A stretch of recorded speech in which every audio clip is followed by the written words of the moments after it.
I'm Millard. I'd like to start with a quote from contemporary artist Quincy Matthew Hanley. It goes, "Hating on another guy's come up." Yeah, that's right. In the context of what we'll be talking about today, this quote could not be farther from the truth. The world is an entertainment sphere. There's a lot of characters. Right now, we're gonna ruminate on a sphere within the larger sphere, the news media entertainment sphere.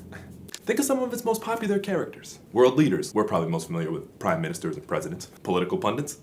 Rachel Maddow, Don Lemon, Tucker Carlson, Ben Shapiro. Sports media commentators like Stephen A. Smith and Skip Bayless. And we can look at, people who comment on, what's going bad with the world, like, I don't know, rappers and complainers, Charlemagne the God, Kanye. But what do all these people have in common? What's the through line? What's the sharing thread? What's tying them all together? They're divisive, right? Now, if you too want to be divisive, want to garner laughs, reaction, and emotion from your friends, family, loved ones, and the masses, here are 5 quick tips. Number 1, live to be abstracted, by your opposition at least. All right, let's say for the sake of this example, you're a politically liberal, sensitive, college-age white girl. And you have a friend, he's rigidly conservative, religious, and consistently unaware of his insensitive comments.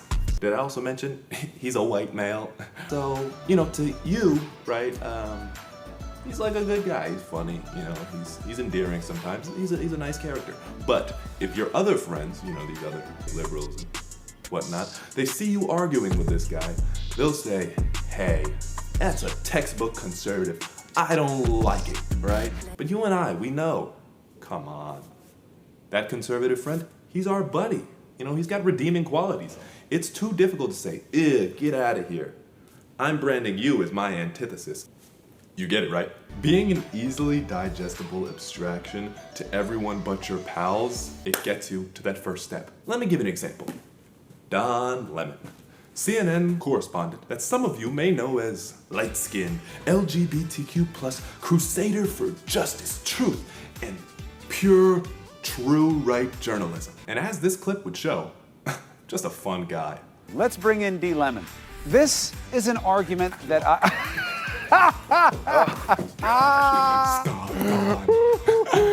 Don Lemon. Now that's a guy I'd like to get a brewski with. But the truth of the matter to some is that Don Lemon isn't a fun-loving guy. He's not a crusader for truth, justice, and journalism. Rather, he's a nefarious agent of the liberal agenda. And also, he's not as smart as he thinks. Just look at this enormous list of videos that pop up when you look up Don Lemon Fox News. Or go to their website and see this takedown of a pompous jerk titled Don Lemon, Top 5 Most Liberal Moments on CNN. Darn you, Don Lemon. Now that's good abstraction. I mean, with political pundits, it's easy to kind of abstract like that. If you're on the opposition and your algorithm's sending you this information that's constantly inundating you with the opposite position, the opposite, point of view, you're gonna say, wow, okay, all right, this guy, he's always talking about one thing, he never sees it from the other side. But if you don't want to be a political pundit, here are 4 more tips. Okay. So we called Microsoft, they're very literal, of course, they make bad software for a living. They're not artists. And we asked them, what is this? And they said, we're doing it to help blind viewers, but of course they're lying. Tip number 2, clips are black and white. You gotta make things clippable. If you want to be divisive, you wanna evoke emotion, you want people to be angry, you want them to hear like half-baked, out of context thoughts. You gotta make these really big thesis statements that need data and follow-up to be read in the correct lens. I mean, look at Stephen A. Smith, Kanye, and Donald Trump. The 3 of them, as you can see in this montage here.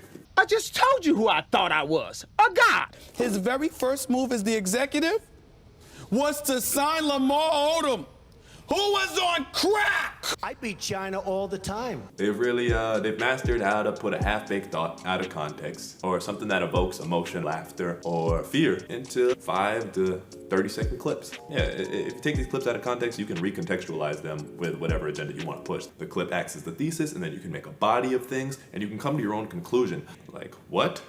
That's toxic. But then if you go back and you see the full interview or the full video from behind the clip, or you were there and you understand the context of what the person was originally saying, it makes it a little more humanizing, a little easier to understand. Oh, I can understand how they came to that conclusion. But you don't want everyone coming to that conclusion that doesn't make much money. So make them clippable, allow other people to take them out of context, and then when they come at you, say, that was out of context. That's not what I said. Tip number 3. Something injustice, but they don't want you to know about it. I mean, we gotta be fighting for something. What are you even doing here, right? A lot of times, it's like fighting for democracy. You're fighting for education, some sort of freedom, money. You know, taking other people's money. Well, that guy has too much money. You know, a lot of times it's money. Or, you know, you just want to impress, you know, so-and-so, whoever. Fox News and, you know, I guess specifically Tucker Carlson are pretty good at doing this. Just making an other the enemy. I mean, you can look at 1984 too, and like German propaganda. Just propaganda in general is pretty stellar at being divisive like this. It's just making it so there's an idea, not a specific person, that can cause hatred or strong feeling at the very least. Now, it doesn't have to be hatred every time. It can be enormous love, but it's this object, it's this subject. It's not specific. It's intentionally broad and general, and so you can group these people in who have like some sort of aligning thoughts. We can look at this diagram above, and you can see, you know, they all kind of mesh in there. When it's gray, we want to move them to black. When it's light gray, we want to move them to white. You know what I mean? We want to box these characters. Tucker, Fox, they're good at doing this. I mean, yeah, check out this clip of Tucker villainizing the left, which is, what is that? They're vicious, they're intolerant, and they are utterly corrupt. But above all, they are incompetent. In less than 2 years, it is not an overstatement to say they have run this country into the ground. Well, I mean, after all, Tucker Carlson is the sworn enemy of lying, pomposity, smugness, and groupthink. He asks the questions you would ask and demands answers. Tip number 4. It's good to be on polls. You gotta be able to go from angry to joke. Let's look at Farrakhan and Kanye. Or why don't you empower yourself and don't need them and do it yourself? How, Sway? Take a few steps back to go. You ain't got the answers, man. You ain't got the answers.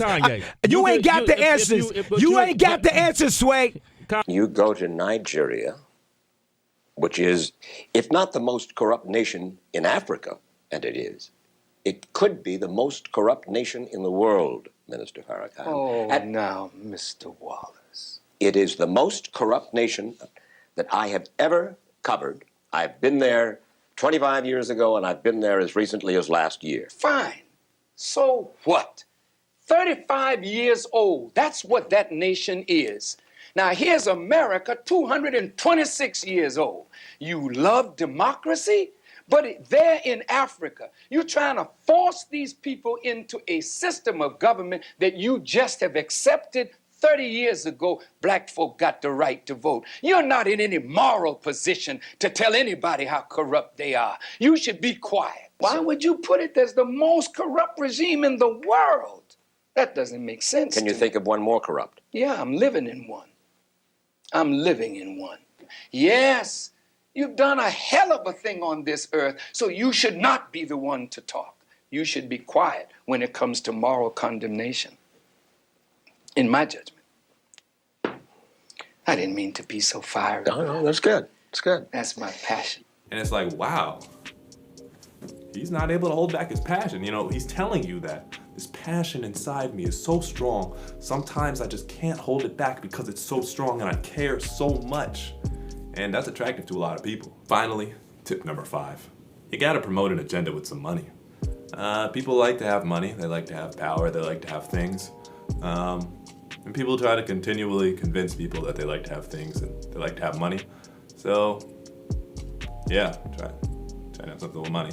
I mean, we can look at some examples of people who have done this successfully. We can look at CNN and Fox News. They choose their avatars and they're really just pushing, Tesla. We can look at Stephen A. Smith. Athletics is, it's a big business in itself, just on the entertainment side. But if you can convince people that athletics is also academic, it opens up an entirely new economy. Not only can we just buy jerseys and whatnot, we could also buy stuff like intellectual property, books. Oh my God, he's saying something really smart about sports. Shows? This guy's really smart when it comes to sports. just content altogether besides the actual sports you're watching. There's tons of hours of stuff talking about sports and making predictions and using hackneyed mathematics. As you align yourself with more money, you'll gain a larger audience and you'll gain more tangents, people that kind of fit in your circle. And as your audience gets bigger, you can create more and more opinions to be divisive about. And well, if you're being more divisive about things that have to do with money, people with money are going to want to give you more money because you're making them money, and the cycle will just continue, and you'll keep making money and they'll keep making money, and everyone else we can forget about. So maybe I'm looking at the next Rachel Maddow, Charlamagne the God, or 6ix9ine. To you guys, I wish you the best of luck. I'm Millard, and this has been Texie Time.